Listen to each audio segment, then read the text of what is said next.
Buongiorno a tutti e bentornati a Liberamente, variazioni e scorribande qui su Radio Libertà.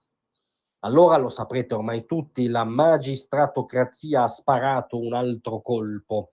In questo caso possiamo anticiparvi che è un colpo a salve perché è particolarmente inverosimile e farraginoso. Comunque la cronaca anzitutto è successo appunto che a 6 mesi dall'apertura del procedimento, quando da regola dovrebbero passarne massimo 3, comunque la Premier Meloni ha ricevuto la notifica di archiviazione relativa dal Tribunale dei Ministri relativa al mitologico caso Al-Masri, no? Ve lo ricordate? Quello che per un paio di settimane fece sproloquiare i giornaloni di crisi di governo alle porte, proprio era questione di mezz'ora, era lo scorso gennaio.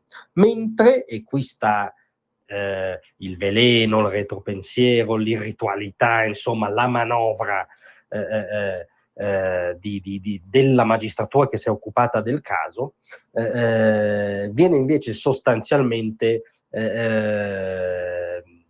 previsto che si andrà incontro all'autorizzazione a procedere per il ministro degli interni Piantedosi, per il ministro della giustizia Nordio, per il sottosegretario Alfredo Mantovano.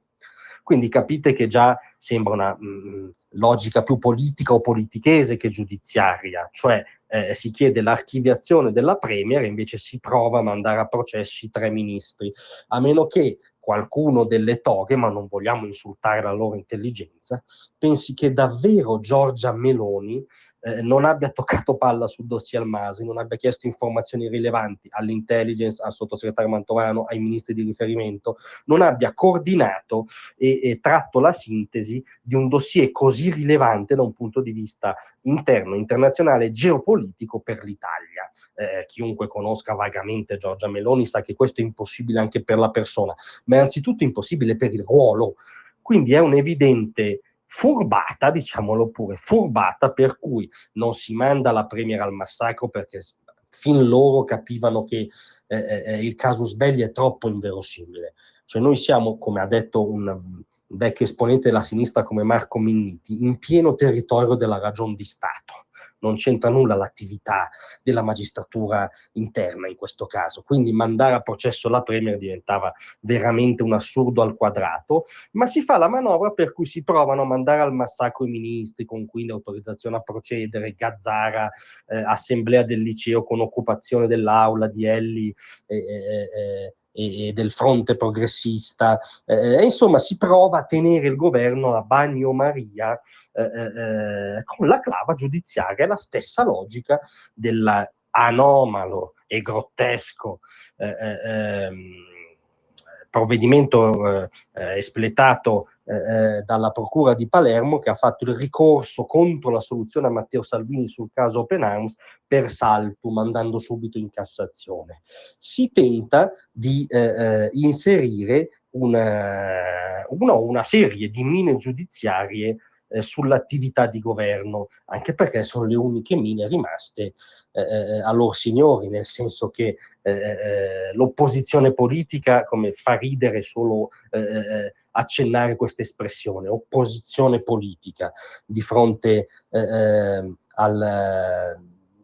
lo chiamano campo largo, noi facciamo fatica. Comunque, insomma, quello che dovrebbe essere il centro-sinistra monopolizzato neanche da Elli, da Conte, a cui Elli manda gli atti che riguardano le inchieste sui suoi, Ricci in primis, perché l'avvocato del popolo le valuti. Cioè questo è lo stato dell'arte della fantomatica opposizione, credibilità di Alternativa zero.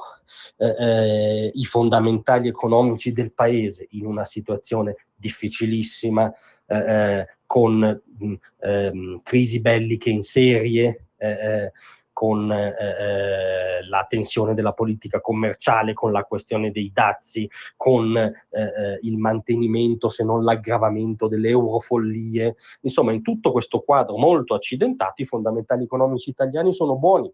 È difficile inchiodare il governo a quelli, soprattutto facendo un'analisi comparata con le ormai ex locomotive d'Europa, Francia e Germania in primis. Dal punto di vista interno c'è una legittima differenziazione dei punti di vista, e per fortuna, perché il centrodestra è una coalizione, non è una caserma, ma non c'è nessuna avvisaglia ovviamente di crisi di governo, e quindi non rimane che il remake di un vecchio film, l'assalto giudiziario alla diligenza del centrodestra. Ecco, vorremmo avvisare loro signori che si tratta di un pessimo remake di un pessimo film, che quando andò in scena già l'originale non fece bene al paese.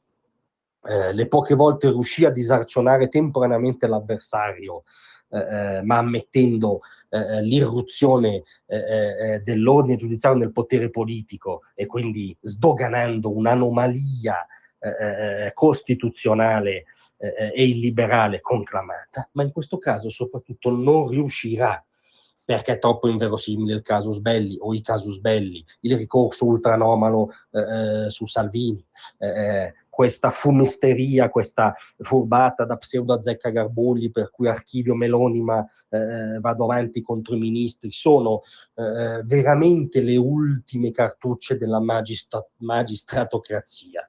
Un pessimo remake di un pessimo film. Aspettiamo solo i titoli di coda. Grazie a tutti.